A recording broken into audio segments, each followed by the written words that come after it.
Welcome to Cosmic Scene with Jill Jardine. Did you know the last 10 days of June 2026 are astrologically power packed? That's right. Beginning at the solstice on the 21st of June, starting the summer season, we have a lot of planetary movement that is opening the portal for the magic triangle in July of 2026 and eclipse season in August 2026. If you want to find out more about the magic triangle, go check out my YouTube video on it, the Magic Triangle, about the action in July 2026. But let's talk about the precursor to it and the lead in that happens at the end of June. Stay tuned. Remember to follow me on YouTube at Jill Jardine 2186.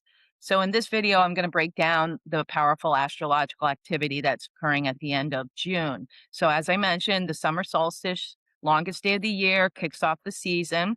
And then on the 28th of June, we go into the summer solstice, and the asteroid Chiron has just moved into the sign Taurus. I'm going to address that a little bit in this video. And on the 28th of June, we have Mars jumping into Gemini, where there's going to be a lot of activity. I'll explain that.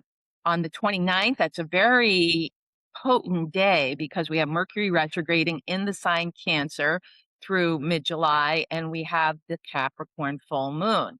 And the last day of June is the time when Jolly Jupiter jumps into the sign Leo, starting a whole new series of expansive energies that will be part of the magic triangle in July. So the summer solstice, shortest day of the year, we start the summer season. It's really good in that last 10 days of June to set your intentions for what you want to bring forth. The sun rules our heart. It has to do with healing. So use this energy to bring in healing. I did release a short with the sun mantra that is very appropriate, the Sanskrit sun mantra for the summer season. The big news is about Chiron going into the sign Taurus. It's all over the internet. I do have some experience with Chiron. I've studied it for years as a professional astrologer. I have a strong Chironic signature in my own chart. But what people need to know that it's only going to be there for 2 months initially, from June 17th, 18th to around August 18th. So that is our little dip our toe into Chiron and Taurus. And then it's going to go back into the sign Aries until March 2027, at which point it will start forward again in Taurus for 7 years. So this affects a generation. And that's the people who were born from 1976 to 1983. Classically, around 50 years old, one experiences their Chiron return, which means that Chiron goes back to where it was born, where it was when you were born. So it's the wounded healer teacher. So those wounds or those issues that have basically plagued you your whole life, yes, you get to revisit them and you get to heal them, and they can be on all levels: emotional, physical, mental, or even spiritual crisis. And with Chiron and Taurus, this will affect everybody because Taurus is a money sign. So people are going to really look at their woundedness around money. Do they have scarcity issues? Do they believe in prosperity for themselves? Are they codependent on an outside source, either a spouse or a job, for their happiness financially? Or are they financially finding a way to use their skills and creativity to create abundance? So all of this is in play for the next 7 years. And so the key to Chiron and Taurus is really coming in alignment with your self-worth. Go check out my prosperity podcast. I did that in honor of Chiron going into Taurus. It's a very powerful transmission to align with your inner prosperity. Yes, it's an inside job. And as in everything, according to Jungian psychology and other psychology, energetic teachings, that the external is just a reflection of our internal process. And this is especially true with prosperity and money, because we tend to mimic patterns that were around us in our youth, growing up, childhood. All of that does play out in our view about resources. That's why as the saying goes, the people who are wealthy will always be wealthy because they were basically indoctrinated in that energetic unless something happens in their life and they fall off their path. But it's a subconscious pattern that gets initiated in childhood. So that's the Chiron and Taurus. I'll do more videos about that as it goes in for the full round in March 2027. Then the next big thing that happens in late June is that Mars, the planet of action, motion, aggression, goes into the sign Gemini.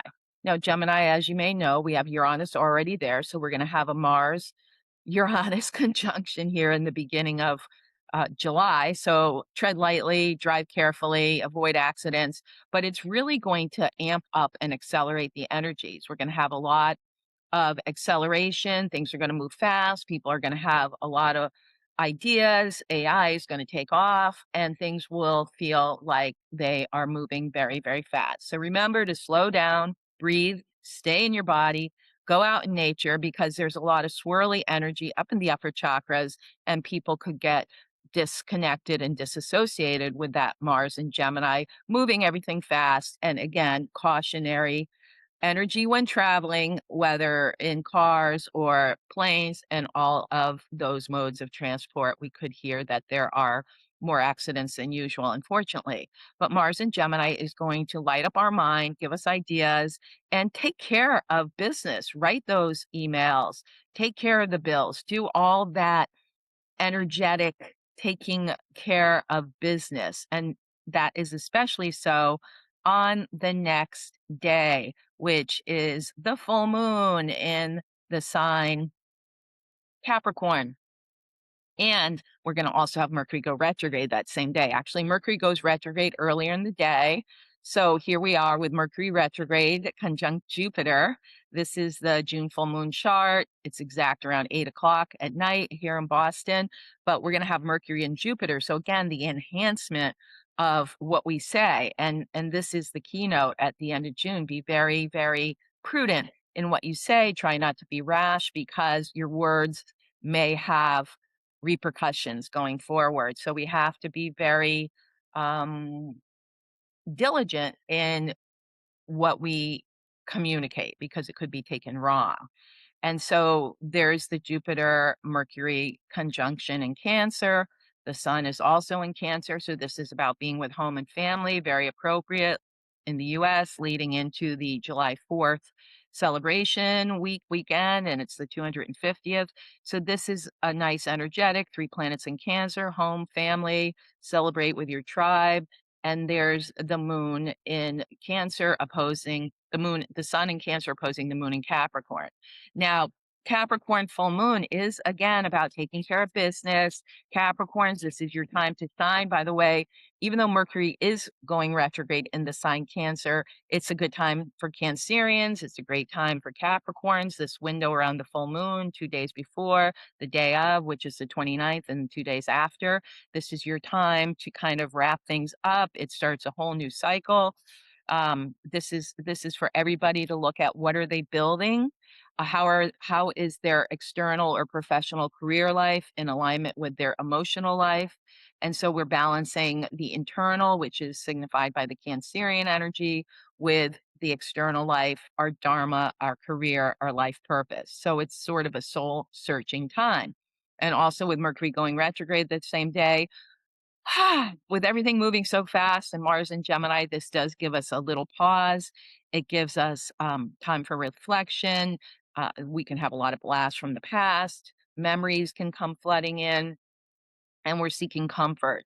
And I think that's really important in this summer that with the accelerations that are happening, the evolutionary process being amped up by the magic triangle and the eclipses in August, that we really need to make sure we have those times to pause. And with the Cancerian water energy, let's go swim, go immerse your body in water, whether it's pools, lakes, seaside, hot tubs, spend time in water. It'll be especially therapeutic during the end of June and early July to balance all the electromagnetics that are flying around, courtesy of Uranus, Mars in early Gemini, harmonized with Pluto in Aquarius, harmonized with Neptune in Aries. A lot of heady upper energies come back into your feeling nature, come back into your lower chakras, the root, walk, sit on the earth, sit on rocks, walk the beach, and as I said, immerse in water.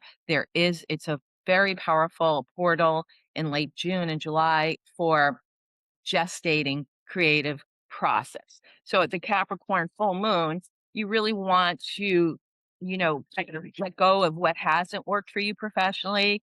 Um, Look at your feelings versus your responsibility, home versus career, as I said, and inner needs versus outer success, family versus work, balancing. Some questions to ask at this June full moon is, does my value system really reflect what I'm doing in the world? What am I committed to building?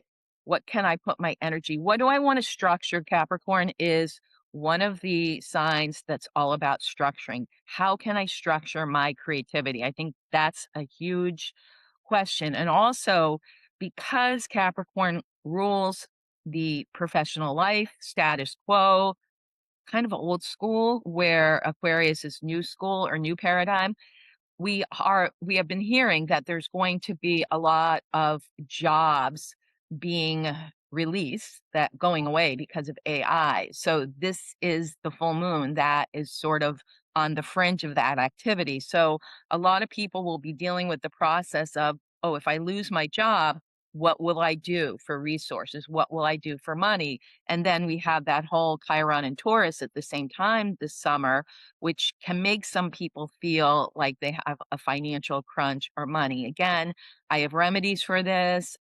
Check out my podcast where I've done many podcast episodes, Cosmic Scene with Jill Jardine on prosperity activation. I recently did one on the golden energy of prosperity. So those are transmissions. They come from a lineage and they come from years of working with these archetypal energies of prosperity. And they have helped my client. So at this full moon, it will come in very handy. Then the Mercury retrograde in Cancer, which is happening the same day, is going to bring the focus on family dynamics, ancestor healing. In the work I do, a lot of people are working on healing their DNA, their ancestor DNA. I see a lot of interest in ancestry.com as well. And this is a great time to basically explore all that because we're healing our familial ancestral DNA so we can fully embrace our galactic DNA. And that's a whole nother story. But this is a wonderful opportunity for healing those family wounds, especially with Chiron there. And Chiron is harmonized with the nodes of the moon. Chiron is not in here, but it's right here in the chart, and it's in a trine with the South Node in Virgo and aspect with the North Node in Pisces. So we're on the verge of a breakthrough. A lot about healing, a lot of about knowing that what true healing is, how to work with the technologies, the medications that are out there, but also learning how to heal with light and frequency. So it's an exciting time. The June full moon kicks it off. And then the very next day, Jupiter, who's still in Cancer here, on the 29th, steps over. You can see it's 3 minutes away. So it will step over later on the 30th, early hours of the 30th, into Leo. And then the party begins and it starts moving towards the activation of the magic triangle with Uranus, which is going to move to 4 degrees of Gemini. We've got Pluto situated there already, Neptune situated already at 4 degrees Aries, and Pluto 4 degrees Aquarius, and we're going to have Jupiter opposing that in mid-July. So hang on to your hats.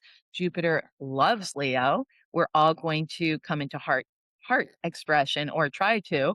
I think there'll be a lot more celebrations. People will really be invested in having fun and doing things a little differently in their life. Um, it can help us share our gifts. Again, we're gestating creatively. We're going to see a real explosion of creativity in our society. The creatives, signified by Neptune in Aries, that's the musicians, artists, authors, celebrities, creative types, are leading a charge against oppression. Pluto in Aquarius, power to the people. They're in a harmony, called the sextile, 60 degrees, and it's empowering people to become free. Uranus in Gemini, and speech becomes so important. So that's why the Mars in Gemini is very powerful at this time too, end of June and early July.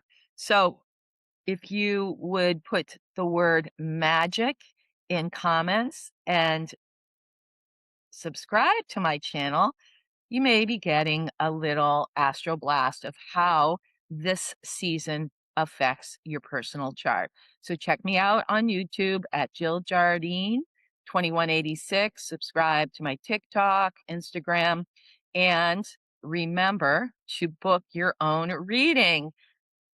www.jilljardine.com.